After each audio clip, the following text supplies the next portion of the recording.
మేమైతే 2:30కి లేచి రెడీ అయ్యి గుడి దగ్గరికి వెళ్లి దీపారాధన చేసి టెంకాయ కొట్టి గిరి ప్రదక్షిణ అయితే స్టార్ట్ చేసాం. గుడి నుంచి గిరి ప్రదక్షిణకైతే 14 కిలోమీటర్లు అయితే ఉంటుంది. మనం పోతూ ఉంటే 9 లింగాలను కూడా దర్శించుకోవచ్చు. లింగాలతో పాటు చాలా టెంపుల్స్ అయితే ఉంటాయి, అన్ని దర్శించుకుంటూ వెళ్ళొచ్చు. ఆ ప్రదర్శన అయితే స్టార్ట్ అయిపోయింది. ముందుగా ఇంద్రలింగాన్ని దర్శించుకొని అగ్నిలింగం దగ్గరికి అయితే వెళ్ళాం. మీరు గిరి ప్రదర్శన చేసేటప్పుడు ఖచ్చితంగా వాటర్ బాటిల్ క్యారీ చేయండి. అండ్ ఎర్లీ మార్నింగ్ 3:30కే స్టార్ట్ చేస్తే మార్నింగ్ 9 o'clock వరకు మన దర్శనం కంప్లీట్ అయిపోతుంది.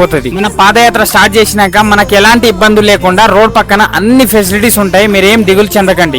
పోతూ యమలింగం, నైరుతి లింగం, వరుణాలింగాన్ని అయితే దర్శించుకున్నాము. మనం నడుస్తూ వెళ్తుంటే మధ్యలో మన కాళ్ళ నొప్పులు గిట్ట వస్తే అరుణాచలేశ్వరాయ నమః అని స్మరించుకుంటూ వెళ్ళాలి. మనం ప్రతి లింగాన్ని దర్శించుకునేటప్పుడు మనలోన ఉత్సాహం ఎక్కువగా అనిపిస్తుంది. పోతూ వాయులింగం, కుబేర లింగం, ఈశాన్య లింగం, సూర్యలింగాన్ని అయితే దర్శించుకున్నాం. మనం పోతూ ఉంటే ఒక కొండ కూడా వస్తుంది. మా కాళ్ళు చూడండి ఎలా అయిపోయాయో, చాలా అలసిపోయాం. అయినా కూడా పట్టు వదలకుండా శివనామస్మరణం తలుచుకుంటూ ముందుకు సాగిపోయాము. చివరిగా శివయ్యనైతే హ్యాపీగా దర్శించుకున్నాము. దర్శనం అయిపోయిన తర్వాత అన్నదాన కార్యక్రమాలు కూడా ఉంటాయి, రోజు మొత్తం పెడతారు. మరొక మినీ బ్లాగ్ తో మీ ముందుకు అయితే వస్తాను. సబ్స్క్రైబ్ చేసుకోండి. Bye bye.